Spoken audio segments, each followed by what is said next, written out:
What's up, everybody? It's Sunday morning, and we're in kind of a weird spot. Normally, we're going through a massive slate of games for DFS and betting here on Line Movement. But today, we're going to do it a little bit differently because we're halfway through this bad boy. Week 1 of the playoffs, the Super Wildcard weekend. Man, Peter Overzet, Joe Holka, first off, how we doing? Have we recovered fully from yesterday? Because I'm still amped. I haven't slept yet. I'm ready to rumble. How you doing, Joe? I'm great. Pete's doing a little bit of a different type of recovery today, which is nice. Yeah, slate was good yesterday. Stephon Diggs coming, just saving the day per usual. I had some really bad teams, had some decent teams, but mostly neutral outside of that Bills game for me. So looking to do a little bit better today on some of the calls. Yesterday was kind of an interesting. It I guess shows you what some of these 3-game slates can bring, right? Like a lot of volatility, a lot of things can go a little bit sideways. Today's slate similar in a lot of ways, but definitely some heavy hitters that we're going to have to make. Probably more decisions than we had to make yesterday. But Pete, how was your day overall? Not as Joe. I haven't got to do the screenshot life, and it seems like a few fortnights. So, I'm trying to get up there on your level, just running like a god with your boy Stephon Diggs. You love to see it. It's not even a bit at this point. It's just like, oh, okay. Guess we're going to post the Stephon Diggs screenshot today. That's a marketing strategy and also a business strategy. It is. And what is going? I'll tell you how my morning was going. One person sent me a cash game contest for this 3-game slate. And I was like, whatever. Okay, I'll do it. So I submit to accept a $3 cash game. And then I'm like, well, I better throw this into some double ups and stuff if I did the work. I fat fingered on the phone. I normally hit max enter because my settings are for like single entry 3 max. Apparently this double up had 50 entries. So I accidentally max entered a double up that I now have to manually unreg from every single one if you want to know how my morning's going. Oh my God, Pete, that is the worst. Why don't you just message DraftKings and tell them that you want to like unregister from those? You can't do that by hand. They don't take my calls. It's 2021, man. You can't be doing that by hand. Yeah, you're a manual lineup builder, and now you're a manual unregister. Yes. You need a manicure after this, honestly. Seriously, you should just email. They'll take care of it for you in like 50 seconds. It's common. Well, I'm still mad that they never let me change my username. I'm still mad that they don't take me out for sushi dinners as one of their high volume players here at the low stakes. So, I don't know if I have that relationship with them. Do we want to go over what we learned yesterday, if anything, other than, this game can be so fickle and cruel at times?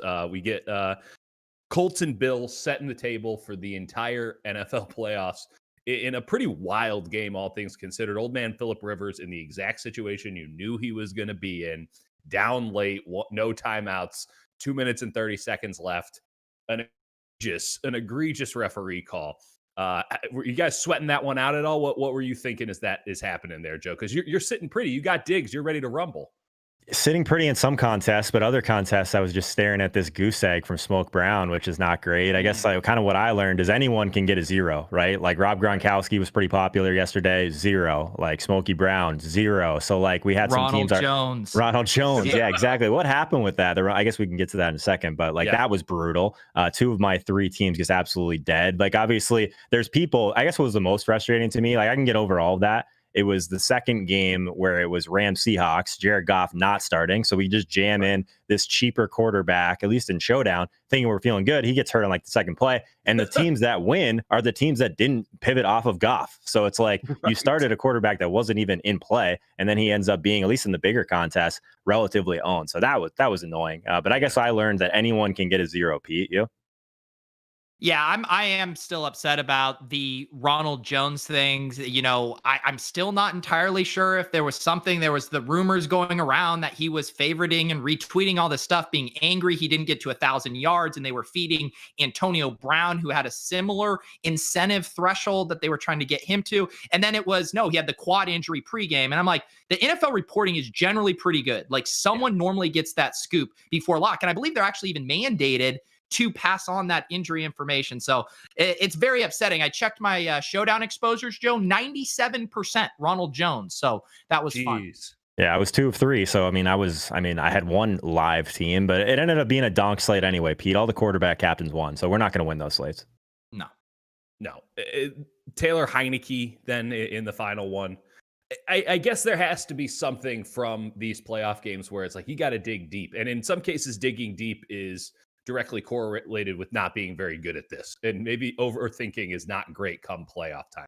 Is there anything to that at all, Joe? Like, hey, you could overanalyze this crap. It's still the playoffs. Chaos is still going to happen. It's still football, and that ball ain't circular. Oh, yeah. I mean, that's why we talk about, at least in DFS, it's really not about just figuring out what team is projected to score the most points. It's like, how can I actually beat others on a given slate? So I think that, like, from a real football perspective, like the Tyler Heineke thing was really fun just to watch. It's I had a lot of fun somewhere, Joe. Yeah, literally.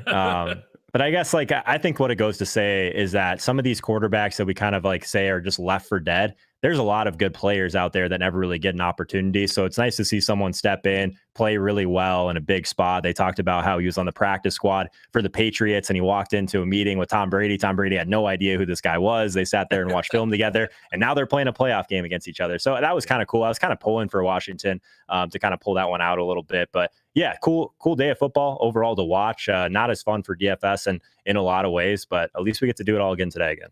Yeah, from the betting perspective, it was a good day for your boy, so I'm not going to complain about it. But ultimately, just chaos will reign, especially in this weekend. Like, stupid stuff is going to happen, and I felt pretty good about the positions on, kind of anticipating stupid stuff. And I think some dumb stuff is going to happen today too, and maybe we can all make some money. DFS slate, betting slate, whatever you're on, we can get weird with it, or fail miserably and have to live in the fact that you can't flip the channel to another game at any point. So good luck to you.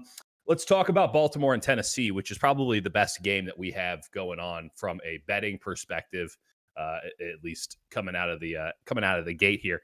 Titans are getting 3.5 points at home, 53.5 point total. But let's talk about the DFS of this. First off, guys, all right. When it comes to a showdown slate, when it comes to the overall 3-game slate, where are you going with this one? We'll start with you, Peter Overzet. Yeah, so as you said, this is going to be the most popular game for DFS, and the ownership projections are reflecting that. Lamar Jackson, Derrick Henry, Mark Andrews, those three are projecting as the highest owned at their position. I guess Kamara might be able to eclipse Henry there, but it's pretty close. And then, Marquise Brown is going to be popular. Corey Davis is one of the better points per dollar plays too. So this game is chalk city, and yet on a 3-game slate, as we saw with the Bills, if this is the game where we see all the points, like, you have to have pieces of it.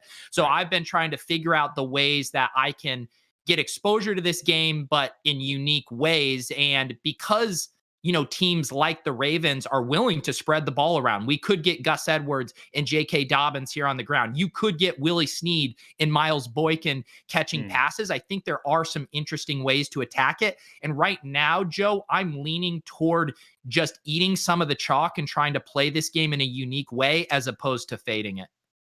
Yeah, I think we did learn that yesterday, that just like blindly fading game number one that's chalky just because it's chalky doesn't always work out. I think that there's a lot of, I guess there's a lot of differences in this slate also because there's a lot to pay up for. You could basically build whatever you wanted yesterday. That's kind of why we saw Stephon Diggs be like 70% owned, because you could basically do whatever. This slate's not like that. Lamar Jackson, if you're going to play him, he's 7,800 on DraftKings, so he's expensive. So you're not going to be able to just play Lamar, Kamara, Derrick Henry together. So that changes things a little bit. I agree with you that like the Baltimore side is one that's always difficult because they have these games where they end up just not throwing a ton of passes overall. Both running backs get involved. Like Gus, like everyone wants to talk about J.K. Dobbins, but Gus Edwards is still getting like 10 touches a game. So like I don't know. That one seems thin to me at that price point. If he's going to be like the popular kind of pivot in this game, Marquise Brown has been kind of living off of these like short touchdowns, which is the opposite of what we normally think we would get for Marquise Brown. I guess, Pete, my biggest concern with this game is that almost all of the money seems to be on the under in this spot. So yes. Very large percentage of the money is on the under, not very many of the bets. Like the public wants to think this game is going to be just a complete shootout, but I wouldn't be shocked if this game ended up being slightly lower scoring and it wasn't just a direct kind of pivot to what we saw yesterday in game number one. Do you think there's any validity of this game just getting a little bit gross? I guess I'll Kit Dieter, what do you think? Bring us the 100%. Real football knowledge here. No, 100%. This is a great question for Pete, by the way, because Pete's our game script guy. And you think about what Tennessee wants to do and what Baltimore wants to do. I can tell you this. Baltimore's defense is sturdy enough to where they're not going to be completely burned on play action.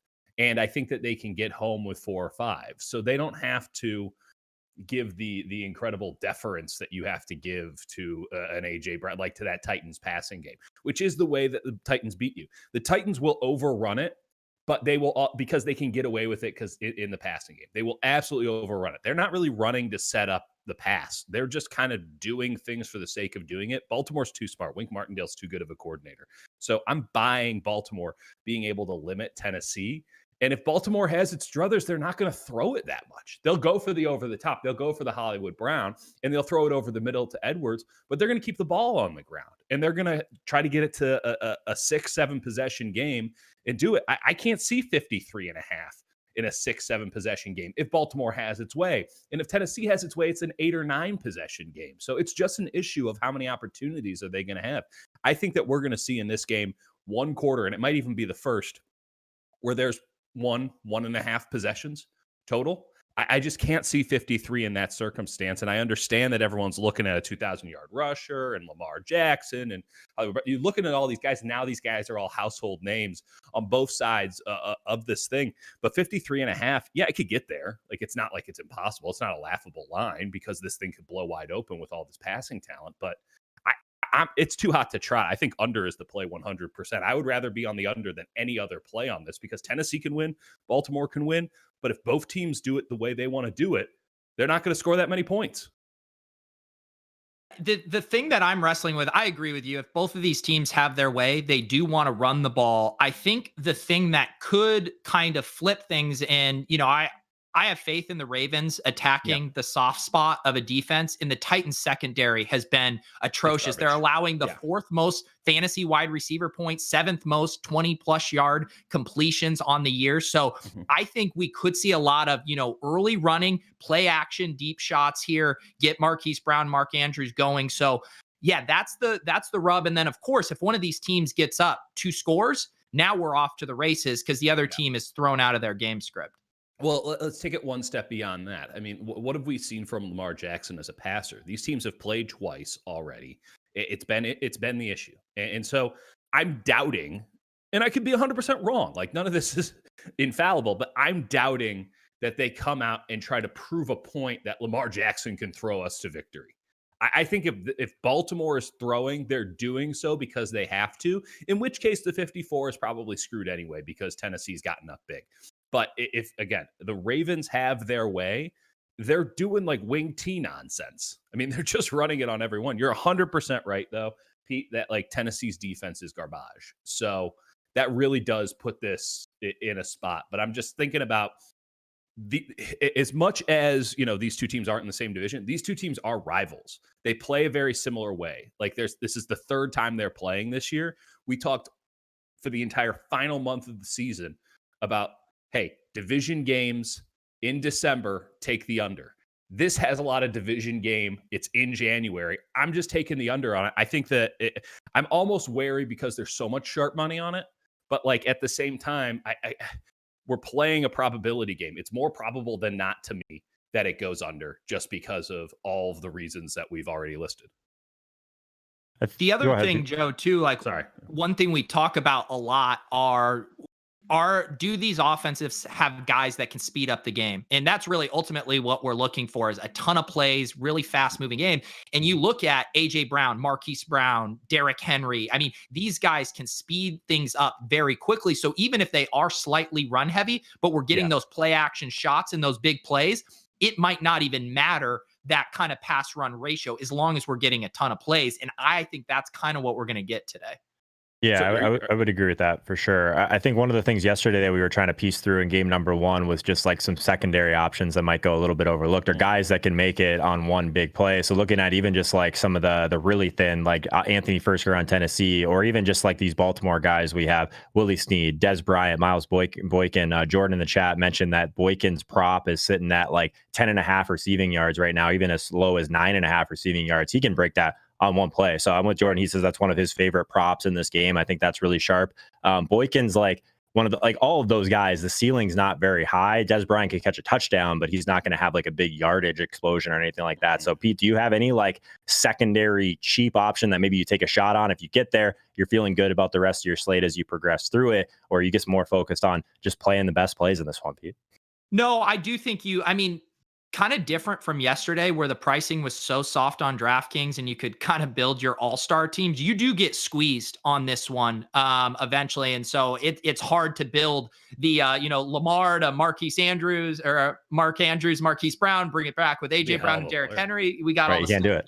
You can't do it. So I personally don't have a strong lean over Willie Snead versus Miles Boykin. It kind of feels like the Cole Beasley, Gabriel Davis situation, right, where one of them, maybe both, can get there. Right. So I don't mind taking shots on either of those. They're both pretty fairly priced, and it's the typical stuff. Boykin probably has a bigger ceiling if he gets loose for a deep one. Snead probably has a higher floor with some nice PPR upside over the middle. So I am definitely playing one of those guys in a couple of my lineups. I would say that Snead has to be the play, not to dive too deep into your guys' world, but where's the soft spot for Tennessee other than kind of everywhere on defense? And where does Baltimore want to throw the ball? They're going to want to throw it over the middle. If you're not going to run the ball on every down, you want the safe throws. And ultimately, I think that they feel they have more talent than Tennessee, and they're going to just try to not turn the ball over. So that means running it, and that means safe throws over the middle, and Snead can go over the middle, whereas Brown is a total,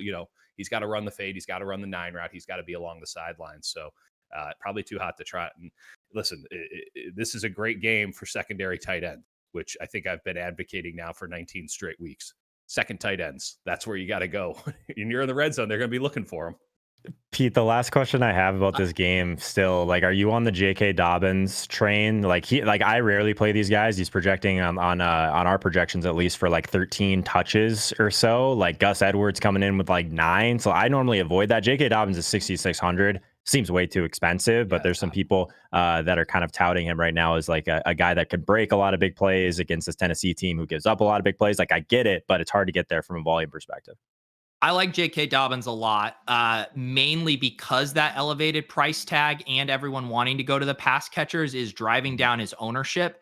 And, we talked about the Ravens wanting to run the ball. Gus Edwards is going to be involved. He's going to get 10 to 12 touches. He might even get the goal line touches. So that's an issue. But J.K. Dobbins is legitimately explosive, can rip off big plays. He's going to get the ball 15 times in this spot. And we've seen this rookie kind of breakout from these guys. Jonathan Taylor's role increasing down the stretch. Cam Akers going from a guy who's losing touches to Darrell Henderson and Malcolm Brown to a full-blown workhorse. And I'm not saying that the Ravens are going to give him 20 plus touches, but even if he gets a couple extra touches that he wasn't getting in the regular season, that meaningfully changes his projection.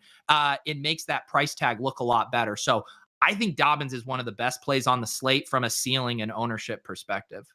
The toughest part for DFS in playoff games is that teams will pivot off a guy who ain't working early. That's just the most frustrating part. There's no, tomorrow. So teams will just move off a guy if it's not happening. So we'll see if Dobbins has it or not early. I mean, that's also been scarred from covering the 49ers where they changed their running back hot hand, as the wind is blowing.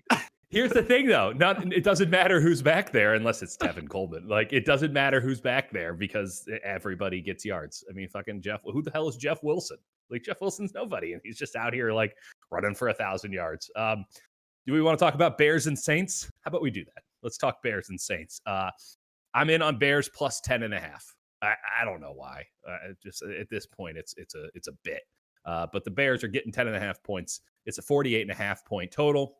Reporting out this morning that the Bears are probably not bringing back Mitch Trubisky.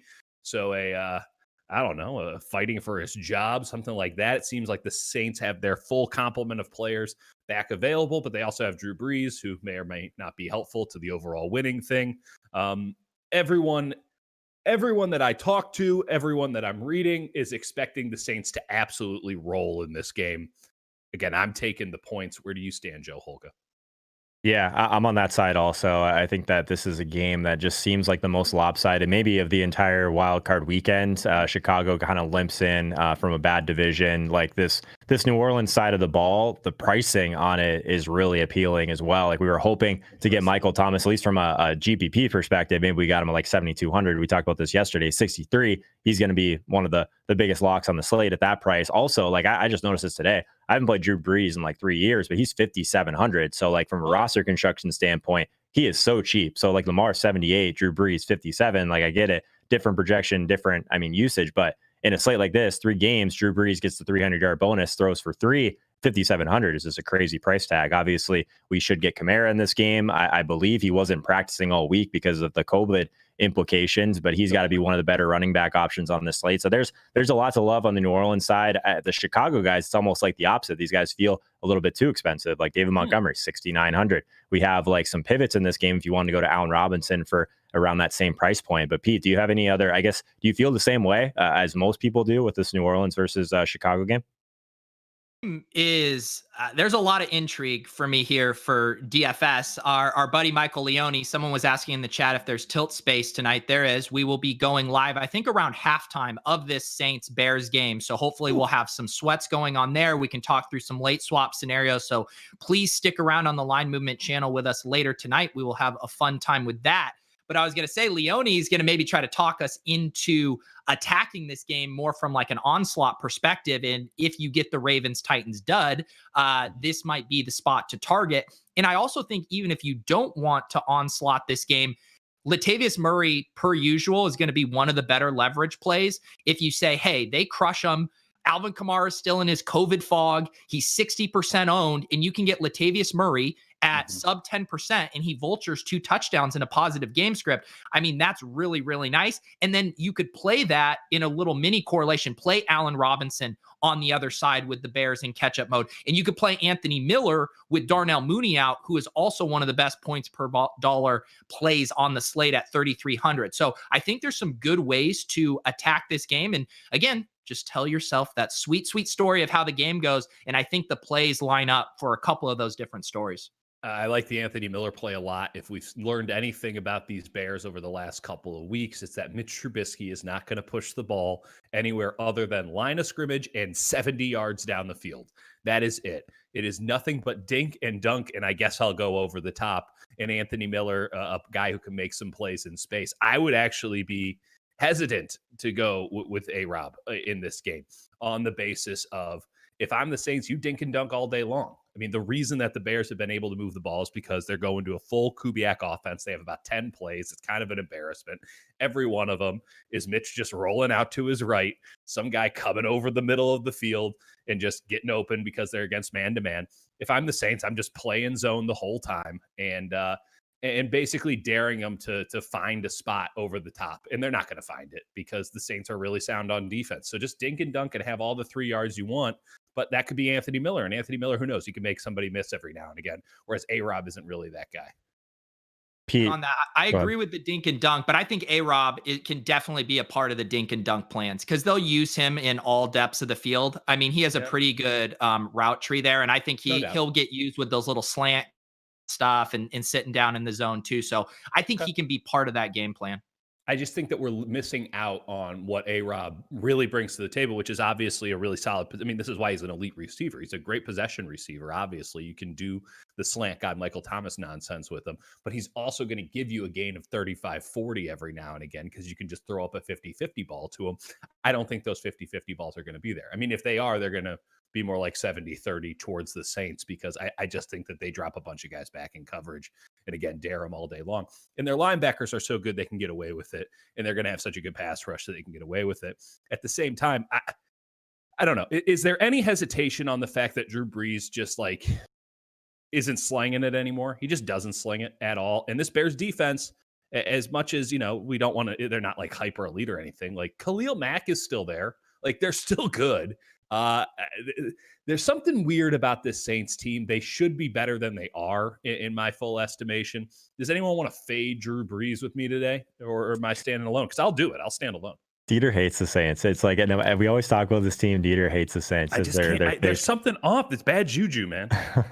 I'm with you. It's part of the reason we don't play Brees is because of the Taysom Hill effect. He can come in, take a touchdown at any moment. Totally. Like, yeah, I mean, he doesn't push the ball down the field like he used to. So I'm with you. I think that mini stacks in this game is where I'll probably gravitate towards. Pete, I think one of the things that we should talk about though is like obviously this running back slate, super top heavy. We got Kamara, we got Henry. They're very expensive, but you move a tier down, David Montgomery, Nick Chubb, J.K. Dobbins, they're all 6,600 to 6,900. But I mean, one of those workloads is much more probably viable for fantasy. David Montgomery, if he touches the ball 20 times, 22 times, still has that pass game involvement. Like Montgomery seems like the one that's going to be the better option in that range. Or would you prefer just taking the lower ownership with like the Chubbs, J.K. Dobbins of the world? Any thoughts on those guys?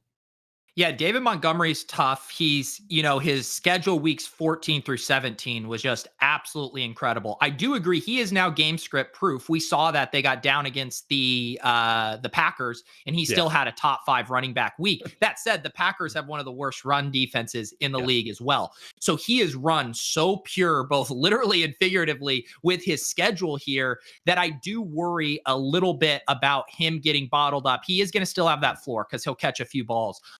But I am not quite sure the good times keep rolling for him here. And that's why I would prefer to play the Anthony Miller, the Allen Robinson. And as someone mentioned in the chat, I think Cole Kmet's viable as well. He's really cheaply priced here on DraftKings at 3,000. So I think you can go that route to, you're going to lose some Jimmy Graham work there, especially at the red zone, which is mega tilting. But I think he's a good play. And then, as far as Drew Brees, it is so tough because he has so many factors working against him. The Taysom Hill thing you mentioned, you can normally capture so much of the production via Kamara and Michael Thomas. He doesn't push the ball downfield as much. They do lots of unique things at the goal line too. So he's not my favorite, but if you think it's not that hard to envision too, where Jared Cook has been great in the red zone. It's not hard to envision a couple, a Traquan Smith pass touchdown, a Jared Cook pass touchdown. You throw in one more there, and Drew Brees could end up in the optimal just because of his price tag. So Drew Brees at the Dome, I think, is still a thing. But you don't feel great about it. What would I have to do to entice any of you to roll with Mitch Trubisky? Yeah, I'm just not. So I don't know. Maybe Pete can, I guess, frame some sort of GPP argument there. This seems like the worst possible spot to play him. Pete, get real abstract for me, buddy. Well, I was going to say, maybe you could offer me something that the sports books do where you're like, the free roll kind of bet thing, because that might be the way take you our get Mitch. Yeah. I guess if you're going to build a GPP case for Mitch Trubisky, we've seen the ceiling historically where he just plays, pants on fire. They're in a negative game script. They abandon the run and they just go all out. Mitch rushes for 50 yards. He takes a 30-yard, bootleg into the end zone. Like, there are paths. It's thin.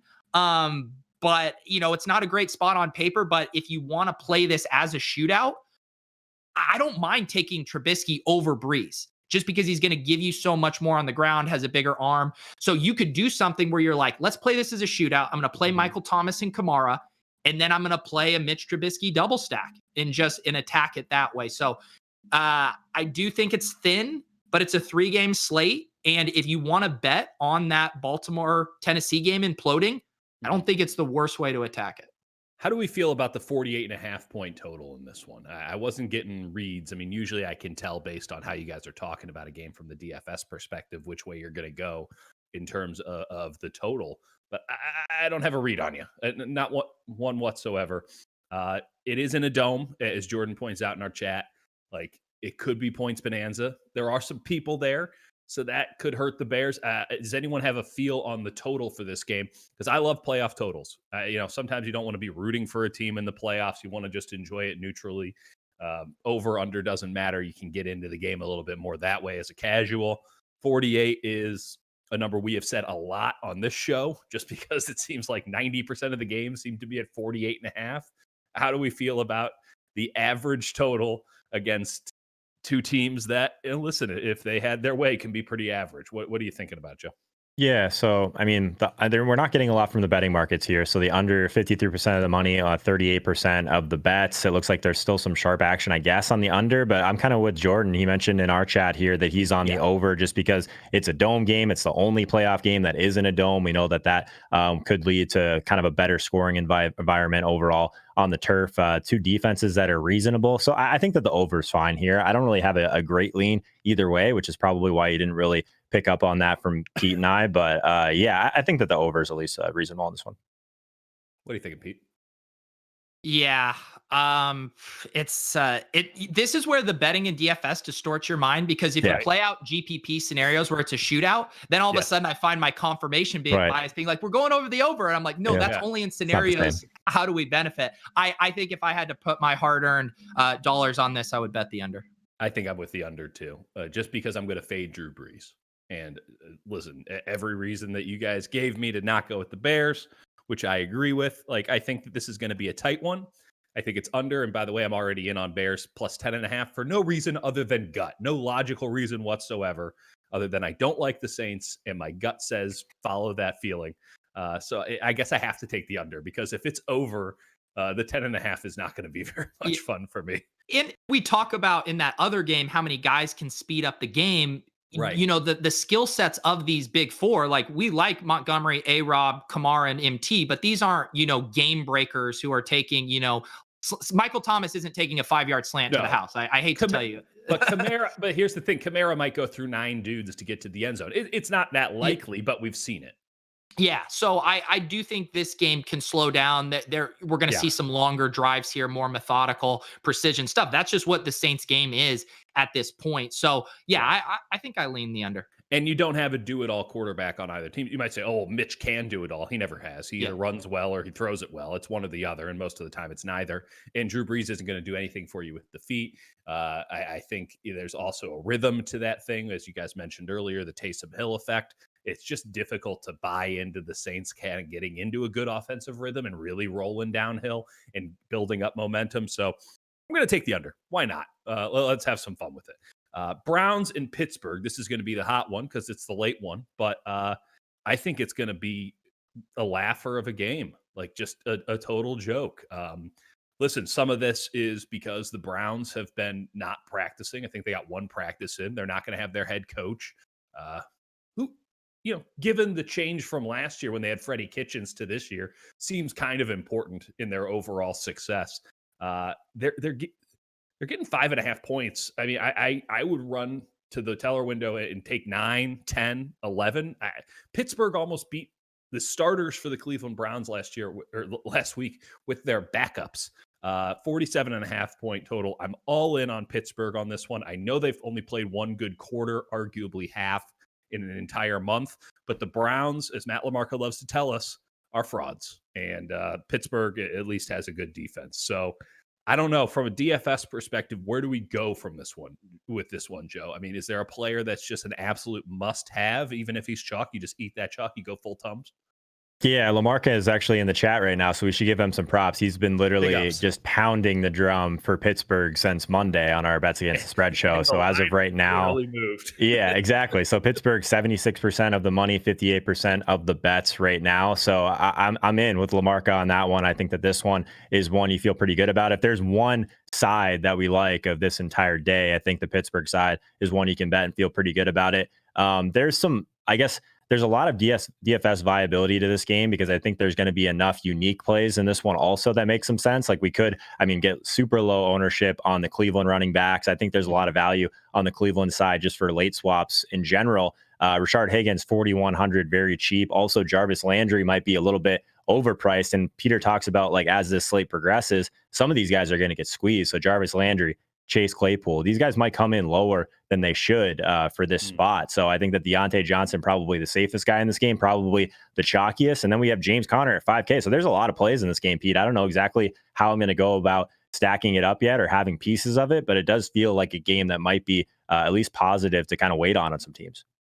Yeah, I know when I was going through my stuff and, I just look at some simple things, points per dollar, ceiling, ownership, and the Browns guys really kind of pop because no one's wanting to play them. And even you can assume the Steelers smash and still get there with some of these guys in a negative game script. Like if you want to play Hunt or Landry or Higgins or Hooper, all of those guys could be down 2 touchdowns and just getting peppered with targets. The Steelers secondary isn't anything that special. We've seen teams pass on them of late. So I don't mind playing it that way. Like if you want to play Connor and play a pass catcher on the other side, I think that makes logical sense. As far as the Steelers, James Conner, the price is right. The matchup looks good. he just like I don't know. Maybe I'm getting like my film grinder hat on. He just doesn't have it. It just doesn't seem like he has it. Seems like they're willing to use Benny Snell a little bit here. Big Ben loves passing. They're willing to just go to these 4 wide receiver sets and not run the ball. So I could see that happening here. So I don't love Connor. I would prefer to play one of the receivers, I think, if I'm going with a Steelers skill position player. Joe. Have you heard people talk about this James Conner thing where like maybe they were saving him for the playoffs and they're just going to kind of pivot away from this, like we're going to throw every down, and then just maybe James Conner ends up being like a crazy value at 5K. Like I'm piecing, I don't play him very much for all those reasons, Pete. Like I'm with you on that. Benny Snell has been taking some touchdowns away, but I mean, just think of it from this perspective. Like he's a home favorite running back in a great spot. He is used in the passing game. So like James Conner at 5K, man, just like the price is just bothering me a little bit, I think. Yeah. And again, one thing we talk about for DFS a lot here is you can leave these guys in your flex too and make some of these decisions. So, I see James Conner's ownership is going to be around, 20%. Deontay Johnson is going to be up there at 40%. So if you're leaving one of these guys in your flex, you can just make this decision based on how much ground you need to make up. If you're crushing and you want to let it ride with Deontay, go for it. If you're getting buried, okay, maybe now we're switching down to, Juju or Claypool or anything. A Brown's got to get leverage. So definitely use that flexibility to your advantage, because you're going to know, how the field's looking. We're going to have 2 of the 3 games done. And because these offenses are pretty spread out and a lot of these guys can get there, just play the ownership game if you're behind and needing to make up ground. It would be the ultimate Mike Tomlin thing to play one style of football for an entire year. And then like first playoff game, guess what? We're a totally different team now. And oh, by the way, it's not working whatsoever. James McCool is big on slandering Mike Tomlin, and it's proven to be right time and time again this year. I still can't get over the fact that this is a 5.5 point spread. I don't understand where it can't be Cleveland as a public team. That can't be holding it back. Books would not, they would just take that free money. They would just hold on to it. There's something way off with this line. It just doesn't feel right. Maybe that's the Coke Zero ruin in my gut. I don't know. But 5.5, Joe, what the hell, man? Like, why? Why would this be 5.5? I'm in, dude. I guess that's the biggest problem. Like my scare here is that the line hasn't really moved much. Like, so maybe what are we missing here, right? Exactly. I don't know. I mean, Peter, can you bring us any perspective on this? Sorry, I was just keeping an eye on inactives here. Are we doing the corner? I thought that space was closed for the time being. You know what? How about we split the difference? How about I put on the hard hat, but I stay earthbound? Okay. I can respect it. One thing that's kind of surprising, Mark Ingram is inactive for the Ravens, which he had been mostly phased out of the offense. He was still getting a couple touches, but I think that points to obviously their confidence in J.K. Dobbins and Gus Edwards. To get that third guy out, we talk about it all the time with fantasy. We can survive 2-man committee backfields on run-heavy teams. That's what the Ravens are. I think both Gus and Dobbins can get there today, and I think they're both great plays, and this makes me feel so much better about them. I haven't seen anything big on the Titans side. We mentioned Willie Snead earlier. He was questionable during the week. He's good to go. So I think we are all set on that. Let me just pull up the Titans inactives here and make sure that I'm not missing anything. It doesn't look like they've officially submitted. If any of their defenders are inactive, don't worry. It's actually not a problem. Oh, here we go. So it's, Deontay Foreman not playing. So that means it'll be, Jeremy McNichols and the rookie Darrington Evans behind Derrick Henry. I'm sure I don't see anything else significant here. So yeah, pretty much all systems go. Pete, should we tell the people again, like if we get to, what did we say yesterday, 150 likes for 2 hard hats, we got 1 hard hat. I don't know. I'll leave that one up to you, Pete. You're better at yelling at the people than I am. Yeah. How many? What did you say we're at right now? We're at 74 right now with about 370 people watching. Oh, that feels egregious. Okay. Yeah, that is. So yesterday we were trying to get a double hard hat on the show, but I mean, that's for really special occasions. And I think that we need to hit with this show. I think we need to hit 175 likes for the double hard hat. Is that fair, Joe? Wow. I think that's fair, man. I said, like, we're not just gonna go double hard hat for 100 likes. That's not the area that we're trying to portray here. Like, it's a really big deal to get 2 hard hats on one show. Like, I don't know, maybe we get to a point where we send Dieter a hard hat, but like we're not quite there yet. I think 1 is fine. Like, but if you guys really want us to get in the weeds here, like we're gonna. I think 175 is a good number. What if we go no hats? How much is no hats worth to the people at home? 1,000 likes, roughly. 1,000 likes in the next minute. Love here. It would be good stuff. My bedhead. I don't know about that. Yeah, I'll do it. I put on the hat for your pleasure, but whatever. I mean, we can. It's more for them than for us. Yeah. I can let it ride. I mean, I just can't get a haircut. Like, I'm legally not allowed to get a haircut. So, Jordan comes in and says the hair joke, but he has by far the best hair of anyone on this call right now. So easy for you to say, man. Well, confirmed. I mean, it's confirmed, Dieter. I mean, give me a break here, bro. Come on, be serious.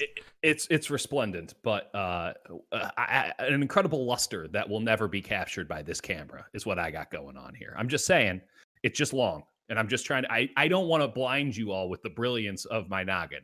Yeah, and I'm contractually obligated to leave the blitzbet.eu hat on for the entire season. So sorry, man. Yeah, he actually has to sleep in it. It's a terrible, terrible affliction. It's just going to have a big red line when it's all said and done. Yeah. Do we want to go over the slate and kind of give a quick rundown of what it is we like, what it is we don't like from each of these games as we await Hard Hat 2.0? Let's start with Baltimore and Tennessee. First off, do we have I think I'm in on the under. Pete, you said you were in on the under. You didn't have a great vibe on that one, Joe. Do we have any feelings, first and foremost, about the 3.5 points that are being given to Tennessee? Does anyone want to take Tennessee to go 3-0 and get those 3.5 points? Joe? I'm getting nervous because I was like all over the Ravens like all week, and then all these sharp people, Lamarca, like Sigmund Bloom, these people are telling me that I'm a nit, that the Tennessee side is actually the sharp side. So like, I don't know, Pete, you want to break the tie on that one? Are you with me on the Ravens or are you with Tennessee on this one? No, I'm on the Ravens. I think they're one of the hottest teams in football right now. I think they're peaking at the right time. I like how the offense is clicking. I like that they're shedding dead weight like Mark Ingram. I think they're ready to rock here. I do think it matters that they know what to do come playoff time. And they played a style of football all year that is very helpful. I mean, so did the Titans, but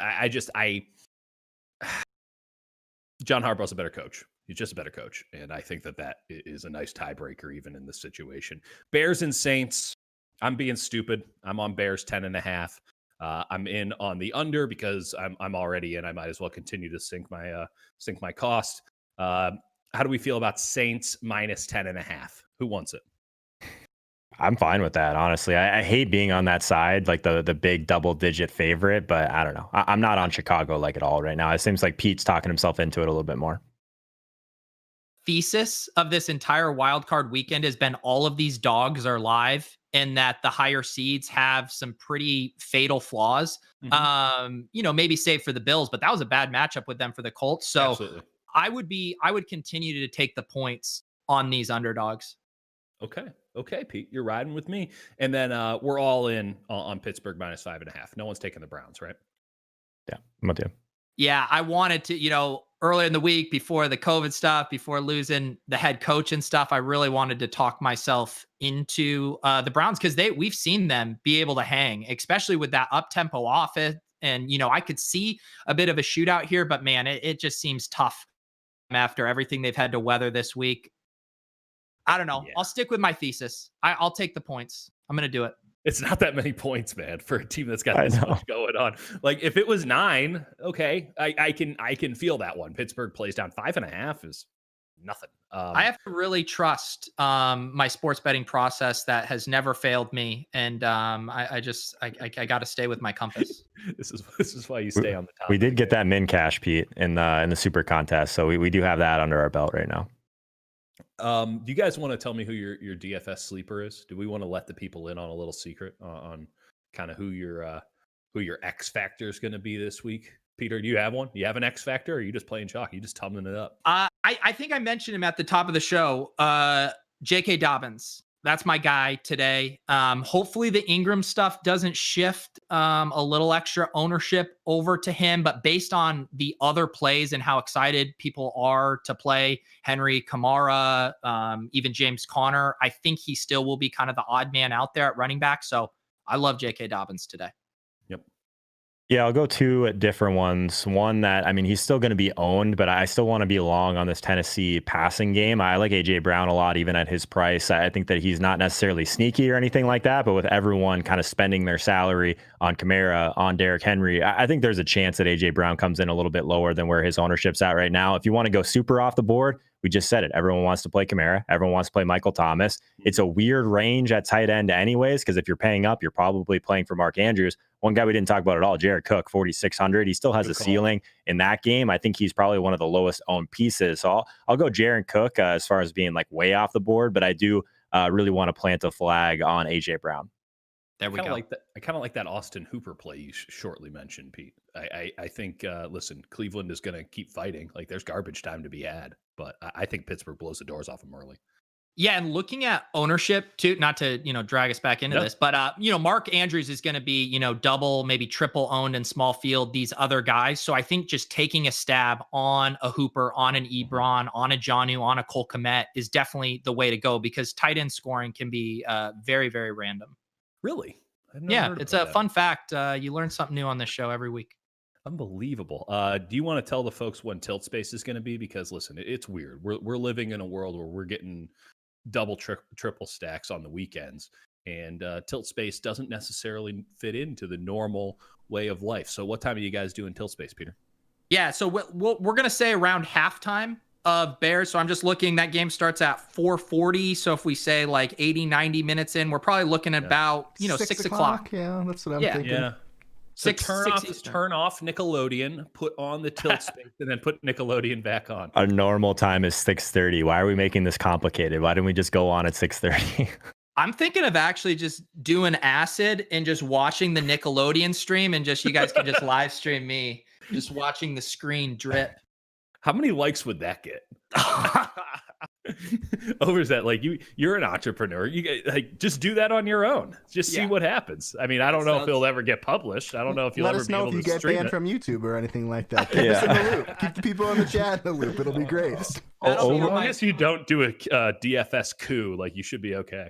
Yeah, no, I'll be streaming the Nickelodeon acid trip on my Parler account if you guys want to follow me there. Over under like 3 or 4 people that as this video like ages a little bit in the next hour or two before lock, they get the 175 likes. They're wondering where their second hard hat is. Like how many people are going to let us know in the comments that we didn't come through on that one? Yeah, what are we at, Joe? We are at 138 right now. Wow. It's really a shame that I don't want to vamp long enough to make that happen. Yep. Hey, you know what? It's fine. Sometimes you don't get what you want, and we appreciate everyone going for it. But like, it is what it is. They'll have another crack at it on the Tilt Space. I'm sure we will have a hard hat stretch goal, and you guys can, you're 0 for 2 on these weekend shows, but we will get there on Tilt Space tonight. It's okay. We're splitting it up. We're making some money, and we're using blitzbet.eu to place down all our bets if we're north of the border, right, boys? Yeah, right. That's it. I don't know. Anyone want anything to get off their chest before we head out of here? No, I got to go unreg from some double ups and make some lineups. Get those fingers and thumbs ready. Yeah, just got to unreg all 50 of those teams by hand, man. Get your tabs open. Hey, God, let me do this real quick because I did already make one. If you want to send me a head-to-head for the 3-game slate today, my username is RevertZTop. I already did the work. Feel free to send that over. Don't unreg from those. All right, everybody. Tilt Space, 6 o'clock, halftime of the Nickelodeon game, Bears and Saints, which, Pete might be high on acid from. We'll find out a little bit later. Thanks for watching Line Movement as this weirdo continues to do his bit. Drop it. It's over. One hard hat day.